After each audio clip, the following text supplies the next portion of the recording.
Good afternoon and welcome to DQ, and we don't mean Dairy Queen, presented by Florida Appeals. I'm Shannon Macklin, an appellate lawyer and founder of the firm. Florida Appeals specializes in appeals and trial support throughout Florida. This is the second CLE that Florida Appeals has hosted. The first one is about preserving error for appellate review, and it's available for free on our website. This CLE will also be available there, and we plan to host future CLEs quarterly. So if you have any other topics you think would be helpful for us to cover, please let us know. I'm joined by three of our appellate lawyers. Robert Scavone Jr. will moderate today's presentation.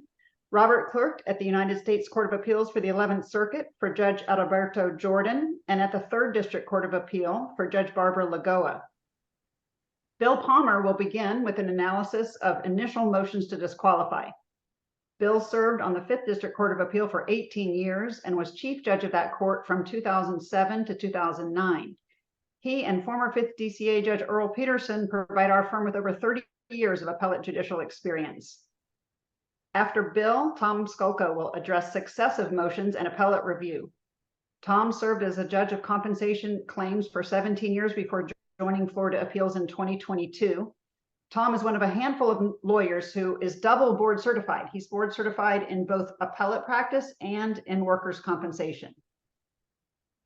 If you all have any questions, please put them in the chat and we'll get to as many of them as we can. If we run out of time, please feel free to email us directly at info@floridaappeals.com and we'd be happy to help. Thank you for joining us. We hope you enjoy the program. And now I'll turn it over to our moderator, Robert Scavone Jr. Thank you very much, Shannon, and thank you for the introduction. Thanks, everyone, for tuning in for this CLE program. As Shannon mentioned, we have another CLE on our website, and we will have the link at the bottom of this particular CLE presentation. Before I bring Bill in, who's going to talk about the initial motion to disqualify, we want to talk about the fundamental underpinnings of why a litigant would have the right to try to recuse a judge. And we start with due process and the concept that all litigants deserve a neutral and impartial judge. And to have a partial judge or someone that would be biased against a litigant would violate that person's due process. One of the other things that judges have to keep in mind is that they have their own code of ethics and code of conduct, and it requires them to perform their duties in an unbiased and non-prejudicial way. So there is an obligation on the judge to make sure that he or she recuses when there is one of a number of different potential conflicts. And 3810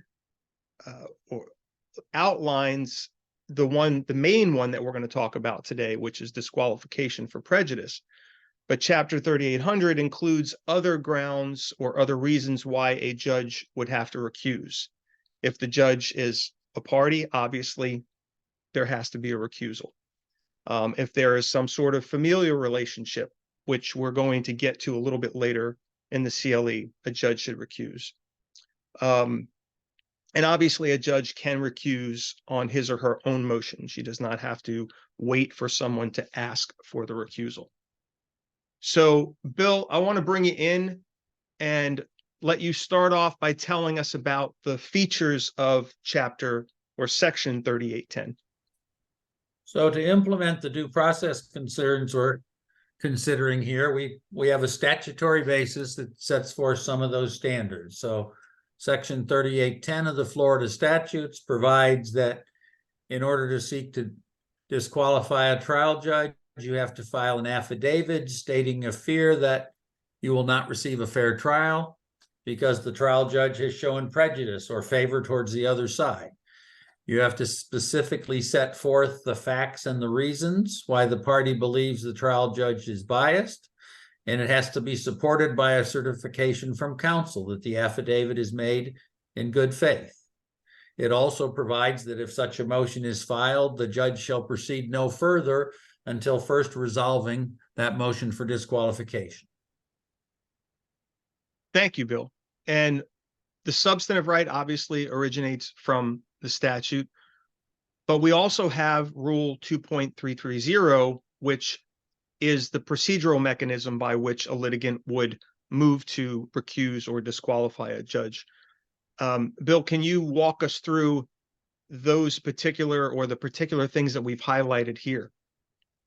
Well, the rule first provides that it only applies to trial judges acting alone, so it doesn't apply to appellate judges generally.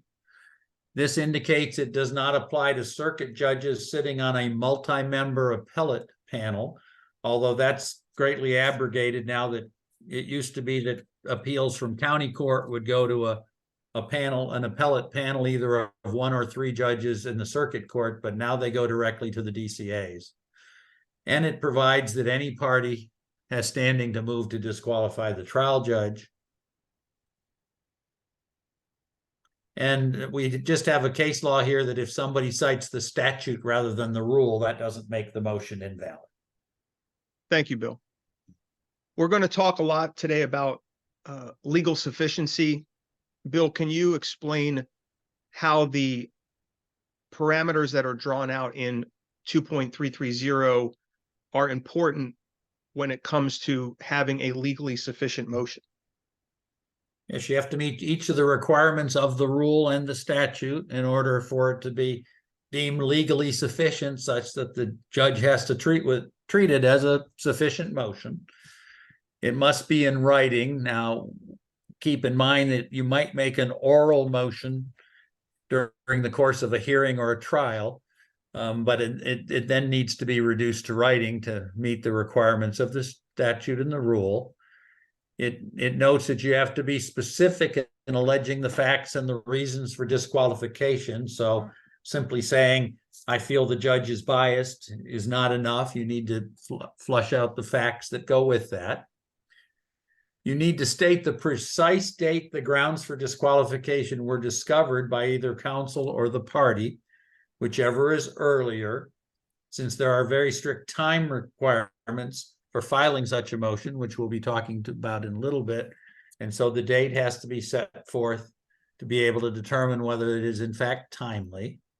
It's got to be sworn to by signing the motion or an attached affidavit. As we mentioned before, the statute requires a sworn statement. It also has to include the date of any previously granted motions to disqualify, since, as we'll talk about a little later, the standard is totally different for a motion directed to a second judge as opposed to one directed to the first judge. And as I mentioned, it has to include a certification by counsel that the motion is made in good faith, as just another factor to make sure it is being made in good faith and not just for some tactical reasons. And it provides that the motion is in fact served on the trial judge, which makes sense, so he or she has an opportunity to see what's being alleged. Bill, you noted the importance of the sworn affidavit that has to be part of the motion.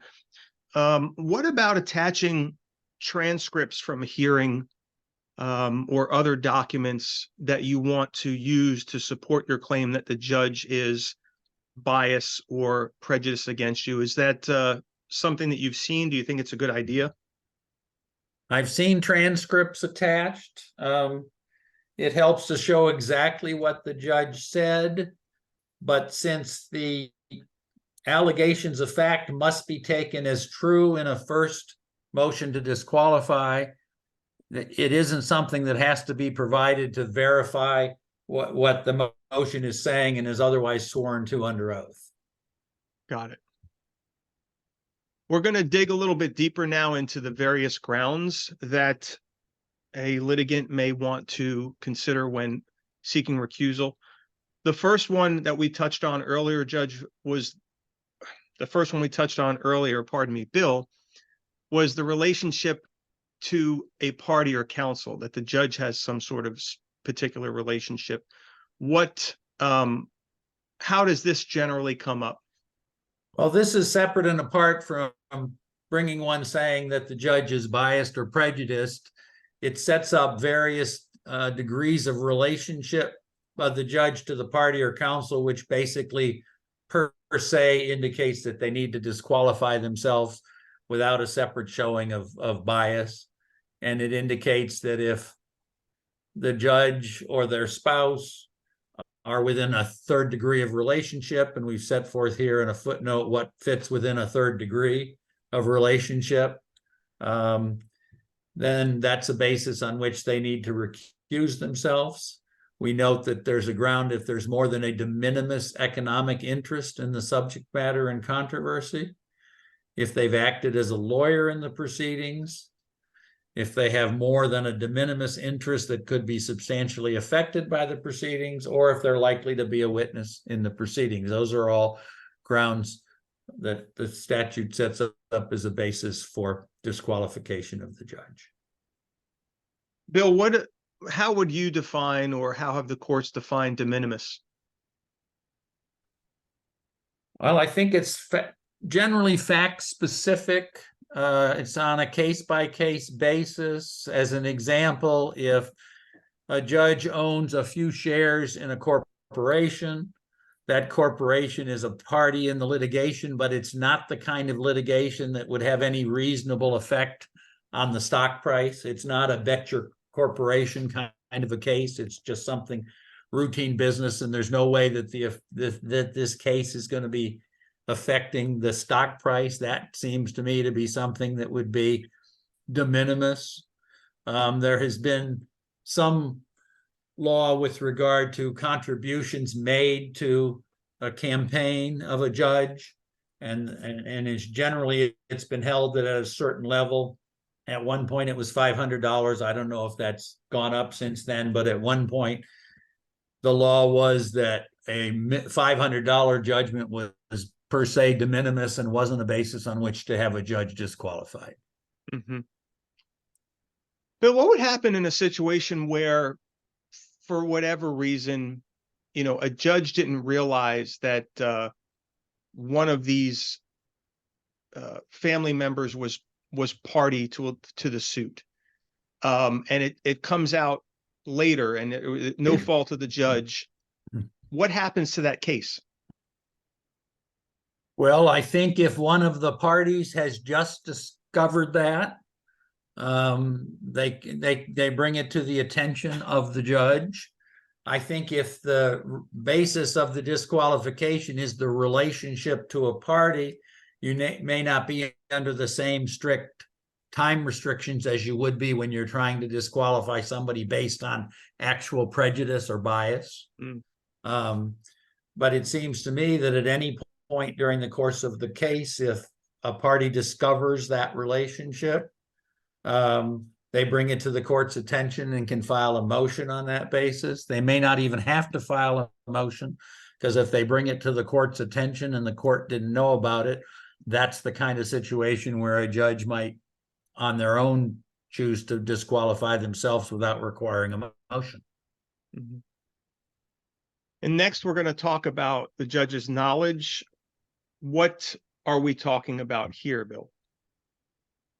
General proposition being, if the judge has some knowledge of the case because of some other role or relationship other than what he or she learns sitting as a judge on that case, that's a basis on which to say that judge should be disqualified, because you don't want the judge using something extrajudicial in making their decision.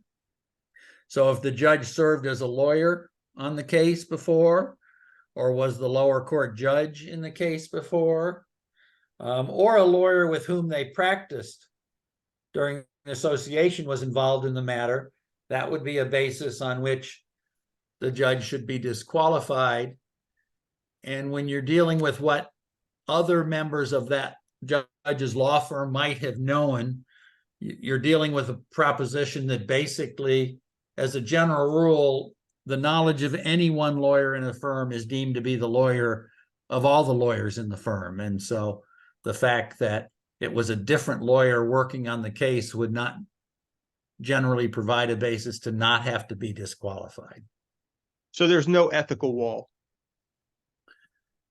In general, with private law firms, that's the case. The rules regulating the Florida bar set up what's been deemed an ethical wall, where if somebody leaves from government service and goes into private practice, you can build that wall around them and keep them out of a case, and that keeps the law firm from being disqualified.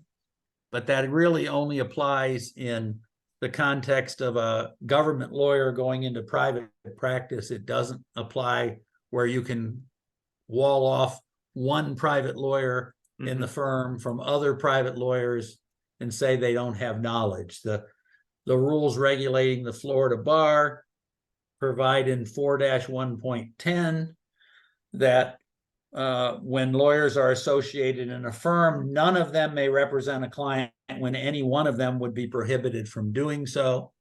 It recognizes an exception that it then lays out in Rule 4-1.11 to deal with government attorneys who are moving into private practice, but that makes it clear that it only applies in that context and not between two lawyers in a private firm.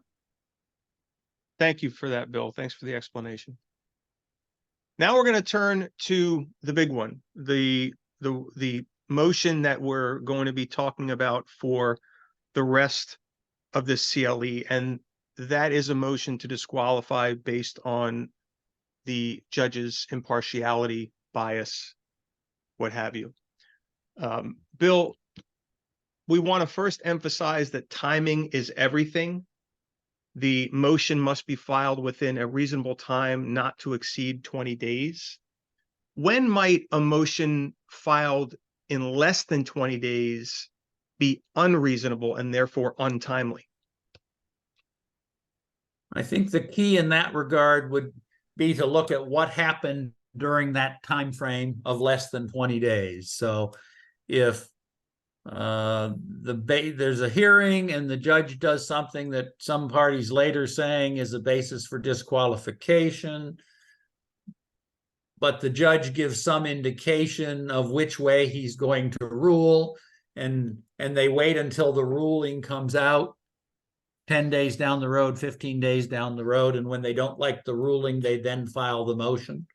I think in that context, the court could determine that it was unreasonable to wait to see what the judge's ruling is going to be, albeit for less than 20 days.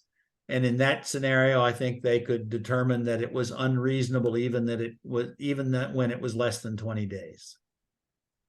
And what about say situations where there are, a cumulative number of different events that took place over, more than 20 days? How does a litigant usually deal with that when they file the motion?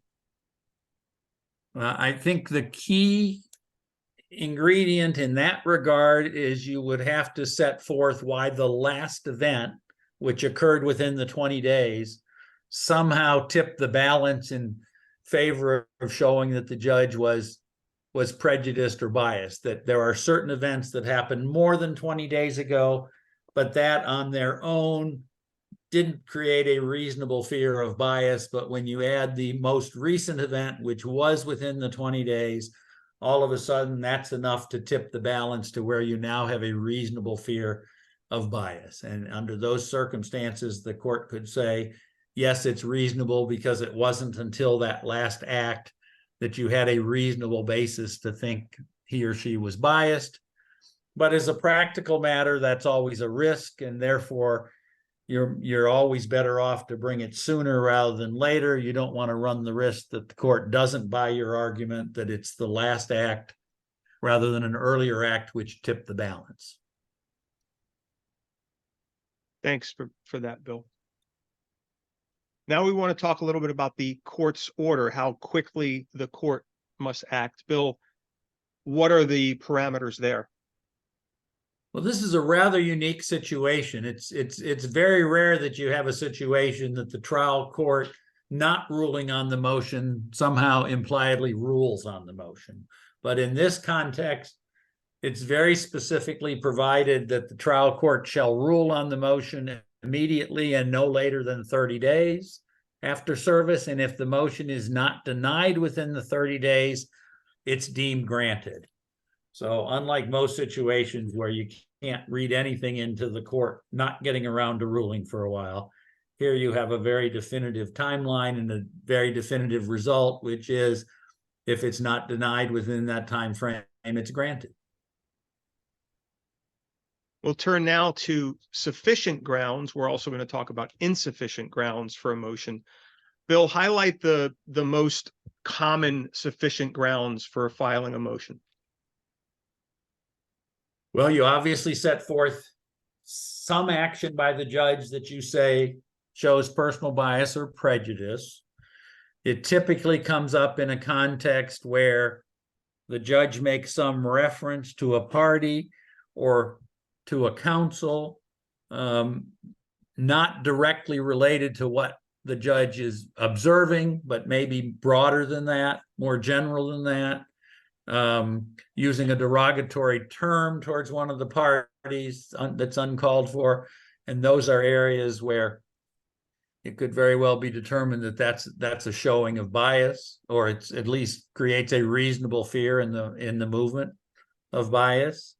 Comments on the credibility of a party, if it's not based on specific testimony that the judge has heard from the party. If he makes some general statement about, I'd never believe this person no matter what they say, that's some pretty good indication of bias or prejudice that would likely be sufficient grounds. We also note here that comments that show disdain for a party or that denigrate a party are grounds for recusal. Bill, how do you distinguish that with the previous slide, where you have situations where the judge, like you said, might be making comments on something in the record? What's the line of demarcation for motion purposes? I think the line of demarcation is if the statements are made and clearly made specifically based upon something the judge has properly heard during the course of a hearing or trial, then it's within their purview to comment on that, and that wouldn't show bias. But if it appears to be from something unrelated to what was presented in the hearing or the trial, that's when it crosses the line. Got it. Bill, this is bringing up something that happened to me, and I'm sure it happens to a lot of prosecutors. I can remember times where a judge would, say to defense counsel, well, you should probably file a motion to suppress. Is that enough? We have this comment here that says, the judge should not suggest how a party should proceed. Is something like that, suggesting a party file a motion to dismiss or file a motion to suppress, will that trigger sufficient grounds? I think it depends on how specific the directions are and maybe how generally accepted certain procedures are. And so in your context where the law is very clear that under this scenario, the thing to do is to file a motion to suppress, the court mentioning it isn't really directing the parties to do it, then that's probably fine. What the case law is trying to avoid are those situations where the judge is removing him or herself from their role as a neutral arbiter, and they're in essence becoming an advocate for one party or the other, which would demonstrate bias or prejudice. Now we're going to look at a few insufficient grounds for a motion. The first bullet point. Go ahead. The first bullet point here: unflattering remarks or comments about legal argument or evidence. Is that distinguishable from, unflattering remarks from a few slides ago where the judge called the person, I think, an alimony queen? I think the distinction goes back to whether this is somehow based upon specifically what they're observing. And so if they hear a legal argument and they say it's a specious legal argument or it's a ridiculous legal argument, That's probably fair comment based upon their role in evaluating the legal arguments. I think statements that talk about the credibility of a witness, but based specifically on what the judge has heard in their context, typically if in a context where the judge is the fact finder. So if you've got a jury trial where the judge isn't the one who's going to be judging the credibility of the witness, that's for the jury to do, then it would be more suspect for a judge to talk about the credibility than in a context where that's part of their role as the fact finder. Another insufficient ground that we talk about here, Bill, is that, or, what I guess you have to get over this hurdle, that you have to show that the comment indicates bias or prejudice. So the mere fact that that the judge makes a comment that might disparage a party or is derogatory may not be enough. Is that the takeaway? I think that's fair. And so if, for example, a judge has made a similar comment about both parties, then that would be some good indication that it doesn't show prejudice or bias because he's treating both sides equally. If he complains that the plaintiff seems to be overly litigious and the defendant seems to be overly litigious, well, that may be an indication that it's not based on prejudice or bias. And Bill, one little quirk is 2330F. Lots of substitute counsel these days. How's that rule been interpreted?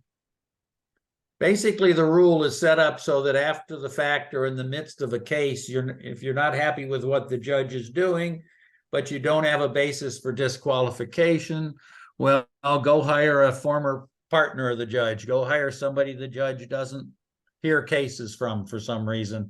And now all of a sudden you've got a basis to get rid of that judge. And this rule is set up to avoid that kind of game playing by saying you can't bring somebody in as additional counsel or substitute counsel if the result of that is to create a basis for disqualification that didn't previously exist. How far do you think this goes, Bill? I can remember every day in court where a defendant's attorney would have someone show up as stand-in counsel. Maybe because it was just a quick motion calendar just to reset something. What if something happens between the judge and that stand-in counsel? If that stand-in counsel is not going to be further involved in the case, then it seems to me it would only come up if you could show that what occurred in that hearing involving the stand-up counsel created some bias or prejudice. So the fact that they're not going to show up later doesn't change the fact that maybe the judge was biased against them, which resulted in an adverse ruling in the case in which they were appearing as counsel. And then finally, on insufficient grounds, adverse rulings. Bill, how often does this come up? I've seen many cases where the grounds for seeking disqualification is because the party got a bad ruling. How often did this come up for you? This is clearly the biggie. A party isn't happy with how a judge has ruled on a given case, and they think the ruling not only is erroneous, but it is so erroneous that it in and of itself shows some bias or prejudice. And the general proposition is that an adverse ruling is never a sufficient basis for disqualification because partially because you have another remedy. At the end of the case, you can appeal those rulings by the judge, and if they were indeed erroneous, the appellate court can make a correction to it. Now we're going to turn to the determinations by the judge. Here we have the determination for the initial motion. Bill, what are the outlines of 2330H. The key here is that a judge is not allowed to pass on the truth of the facts that are alleged. If a party files a motion that says the judge said XYZ to me off the record that shows prejudice, the judge is not allowed to respond and said, no, I never said that. They have to take the facts as alleged as true. So their only role is to determine whether the motion is legally sufficient, which means, does it meet the requirements such as, is there an affidavit, is there a certification of counsel, etc.? And are the facts alleged, which you now have to assume are true, are sufficient for disqualification? So, for example, if the facts that are alleged are that the judge made this erroneous ruling, since that's not a sufficient basis for disqualification, even if you assume those allegations are true, it now would not be sufficient for disqualification. But any facts that are set forth in the motion, trial judge has to take as true and then say, okay, if the motion is legally sufficient, are these allegations, if true, sufficient to show bias or prejudice? And if so, he or she has to disqualify themselves, not saying they even did those things that are in the facts, but they've got to take them as true for that purpose. With respect to legal sufficiency, we've highlighted very important words. There's an objective standard here. Bill, how have the courts interpreted well-founded fear? What's enough? I think it's very fact-specific on a case-by-case basis, and you just use a common sense sort of analysis, which says, let's look at what they've alleged. Let's assume it's true. If that's indeed true, would a reasonably prudent person think there's bias? And in most cases, they're not that close to the line. They either are or aren't sufficient. I don't think in most cases you end up real close to the line. It's just fairly obvious from common sense that it either is enough or it's not enough. Got it. And of course, as you touched on, the trial court must accept the facts alleged as true. What's the problem with looking beyond the facts, Bill? It goes against what the law requires for purposes of disqualification. You don't want to allow a judge who's being alleged to be biased and prejudiced to be making the decision whether or not the facts that are being alleged against him or her are in fact true. For purposes of at least an initial judge's motion, the policy is we're going to take it as true, and if it's legally sufficient, then that's a proper basis for disqualification. The general rule is that the court should not take issue with the facts, as you've been talking about, but there's this strange exception for the status of the record. Can you flesh that out for us, Bill? Well, the status of the record is a pretty cut and dried factual statement that can be made. And so setting forth some statements about the context of the motions referring to a transcript is, if it doesn't go to the extent where it's really disputing the factual allegations that are being made against the judge, I think it's something that's almost, you might say, administrative. It's sort of cut and dried, and it doesn't go to the heart of the complaint. Then it may be okay. But it's sort of up in the air, and as you can see here, there's a question certified that's pending to really get to what the parameters of that exception are. Yeah, and we've included this case here, Manuel via State of Manuel, which was decided just recently by the 4th DCA. They have a really good discussion about what this exception is, and they've certified the question to the Supreme Court. Next, we're going to talk about what happens while the motion is pending and why what happens is important. So generally, Bill, what has to happen once the motion is filed? Once the motion is filed, the judge is not permitted to do virtually anything else unless and until they decide the motion. The idea being, once the allegation of prejudice has been raised, you don't want the judge doing substantive things before that motion is resolved. There is an exception that if the judge has already issued a oral ruling and they prepare a written order to reflect what the oral ruling was, that they can do. That's basically a ministerial duty, and they're allowed to do that.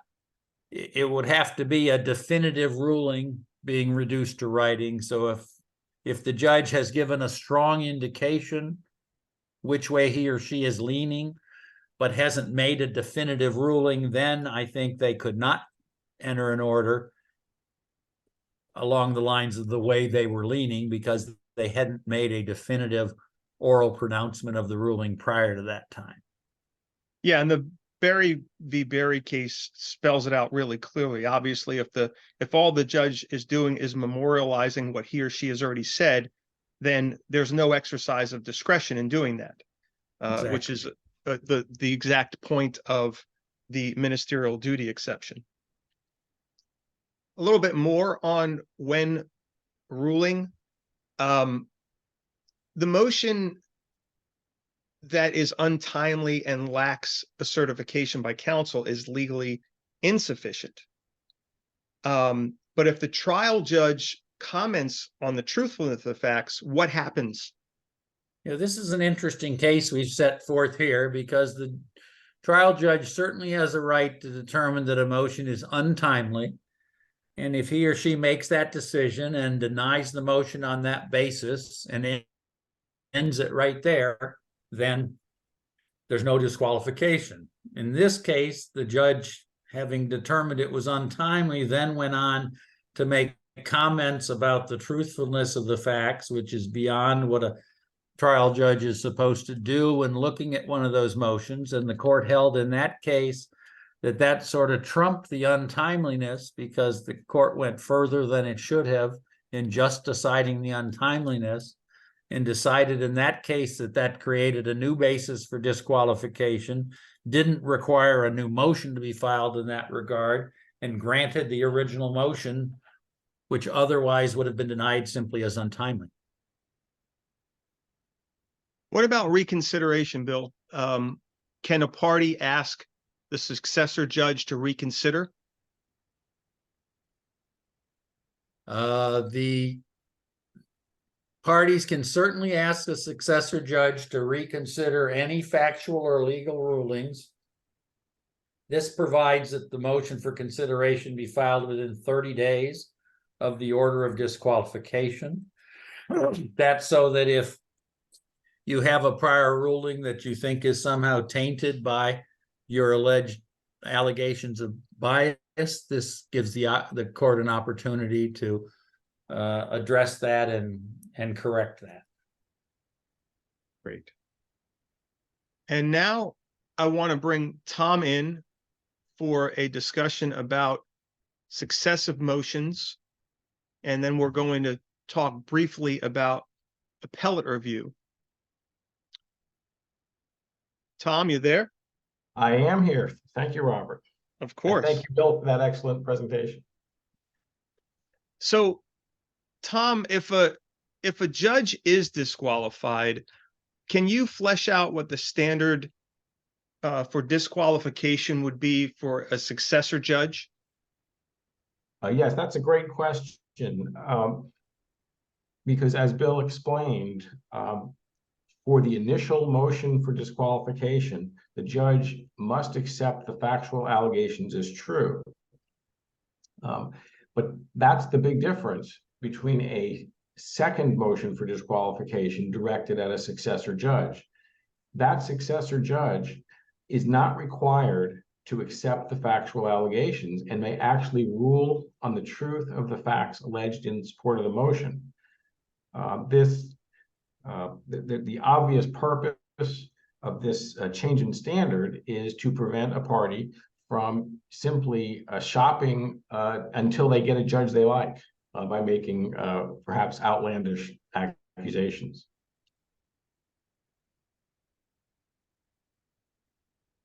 And oh, one other thing I'd like to add about that is there's a difference between a motion for disqualification directed to the successor judge versus a second motion for disqualification directed to the original judge that was perhaps denied.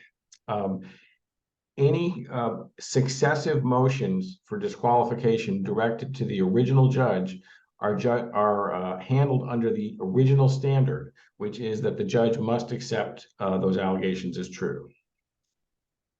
Yeah, and this is a case that talks about the, or at least explains why this is problematic if it were just to be legally sufficient for the second motion as well. Talk a little bit about, Tom, talk a little bit about legal sufficiency versus partiality in fact. Well, that's really getting to the difference in the two standards. Legal sufficiency, again, means that the initial judge simply looks at the facts alleged and decides whether they would be sufficient for a reasonable person to feel they could not receive a fair or impartial trial. But again, once we've moved on to a successor judge, once a motion for disqualification has been granted in a case, that is no longer enough to get disqualification. Actually, you must prove, if you want to have the successor judge disqualified, you must prove that to that judge that they are partial or biased in fact, not just as alleged. Got it. Well, let's talk for a few minutes about appellate review. How would a litigant seek review of a motion denying disqualification? Yes, thank you. Thank you, Robert. That's a great question as well. If you file a motion for disqualification, either to the original judge or to a successor judge, perhaps, and it's denied, what are your options? How can you seek review of that order? And the answer is in something called a petition for writ of prohibition that would be directed to the appellate court. And a writ of prohibition is simply an action in the appellate court to challenge that a public official, in this case, that would be the trial judge, to challenge the jurisdiction of that public official to act in a case.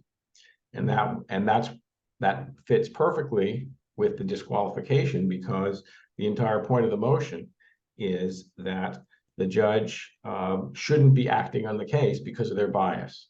So prohibition, there is no actual specific time limit to file a writ of prohibition, although the case law indicates that the writ should be filed within a reasonable time.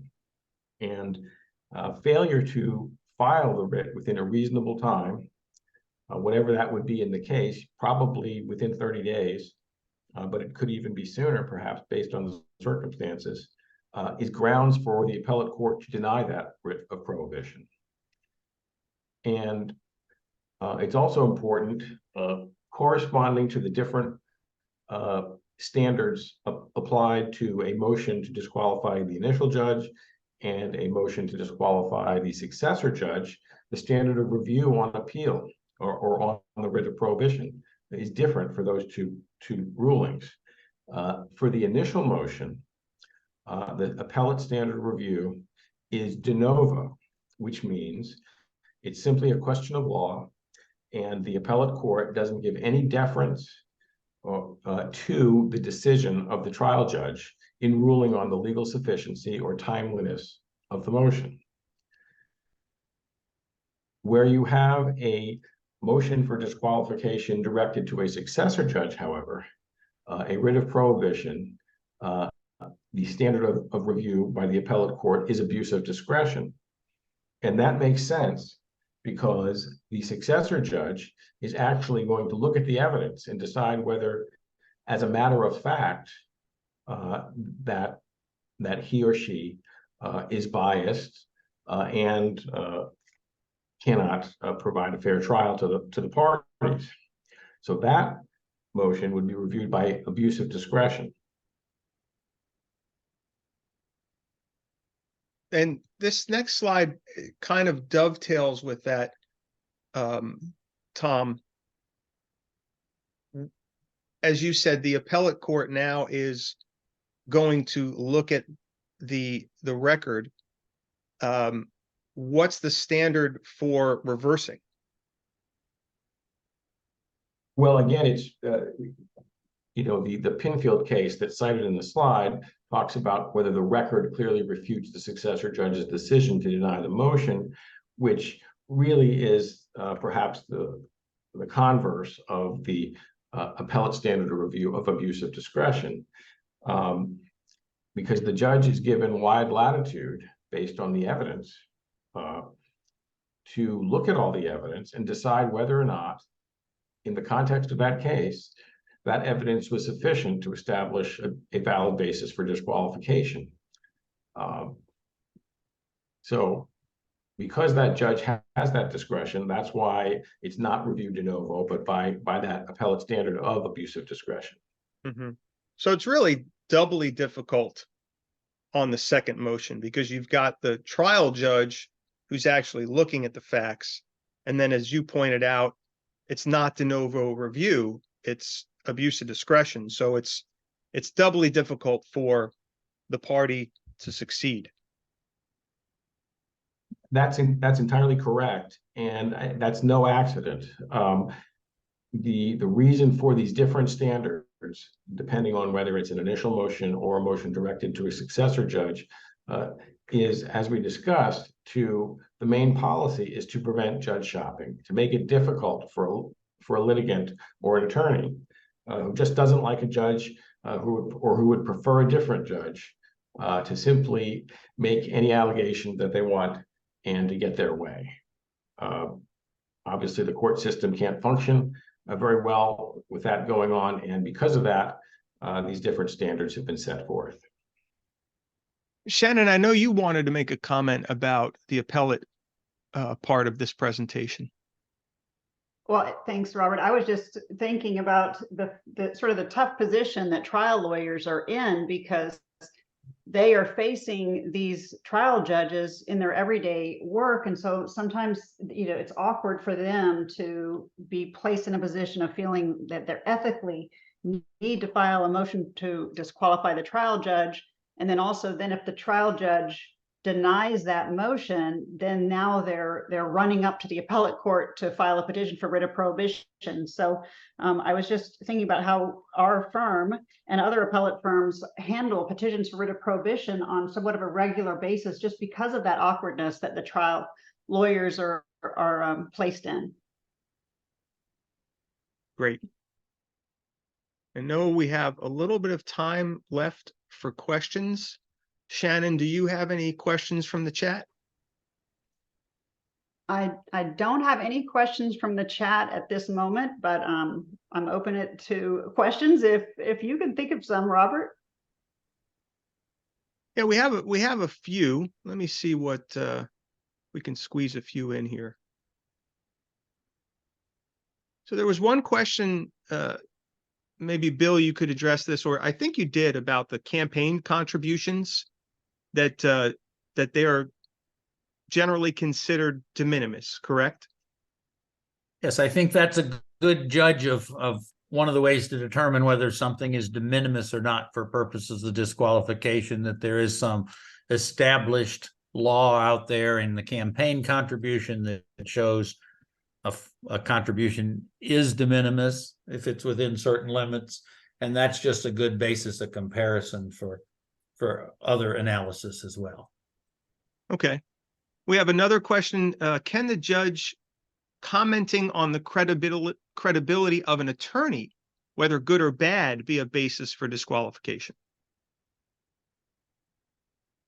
I think it could be, because I think it could meet the standard of showing bias or prejudice. And if the court is biased or prejudiced against an attorney, it can have detrimental effects on the parties, such that they're harmed by that bias. And therefore, I think that could indeed form the basis. Once again, if it's based on something other than maybe the judge commenting on something that he has specifically seen before him in the context of a hearing. And I have another question from someone else, but it's a good follow-up here. So let's assume that the judge disqualifies him or herself because of some sort of interaction that happened in a particular case between the lawyer and the judge. But then that same judge is also assigned or gets assigned to that lawyer's other cases. Is it going to be a case-by-case disqualification, or does the fact that the judge disqualified in one case means he or she should disqualify in all cases with that lawyer? I think you'd have to look at the specifics of the basis of the disqualification. If the basis of the disqualification in the first case is some interaction, but the lawyer makes this judge say they can't fairly judge anything that lawyer says, then that seems to me to be broad enough that it would hold over to other cases. If somehow the comment was specific to a certain case or a certain type of case, he makes some comment, he's going to disqualify himself with this lawyer because of something related to their personal injury practice or something. Maybe it wouldn't hold over into some other area. So I think it would have to be pretty case-by-case basis. All right. And I'm looking through the chat here just to see what other questions we might have. Bear with me.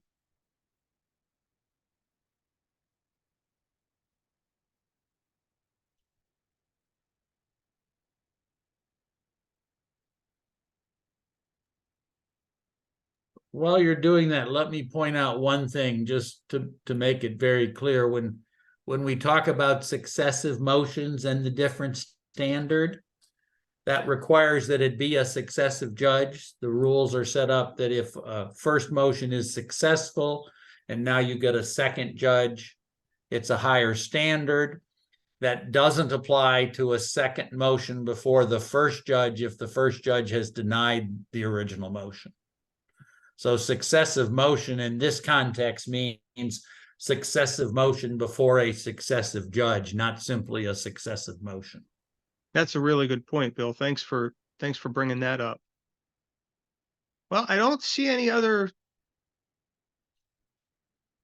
questions in the chat at this point. Obviously, if anyone has questions, as Shannon mentioned, you can contact us, go to our website and email any one of us, or go to info@floridaappeals.com and send your email there. Here is the course number and the number of credits you get for this particular CLE. And Shannon, I'll turn it back over to you. All right. Thank you, Robert. And thanks so much, Bill and Tom, for that excellent analysis. And once again, the course does qualify for 1 hour of general credit and 1 hour of appellate certification credit. And the number, just so we can say it out loud for those that may not be able to view their screen, is 2307398N. Thank you for joining us.